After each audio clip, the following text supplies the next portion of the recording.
যুক্তরাষ্ট্রের কিংবদন্তি গায়ক গীতিকার বব ডিলানের বিখ্যাত গান মিস্টার ট্যাম্বুরিন ম্যানের 3টি খসড়া সম্প্রতি নিলামে বিক্রি হয়েছে $5,08,000।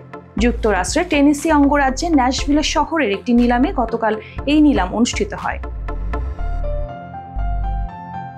1965 সালে প্রকাশিত এই গানটির খসড়াগুলো ডিলান লিখেছিলেন 1964 সালে নিউ জার্সিতে এক রাতে। সঙ্গীত সাংবাদিক আল অ্যারোনোভিজের টাইপরাইটারে গানটি 3টি খসড়া তিনি তৈরি করেছিলেন মাত্র 22 বছর বয়সে।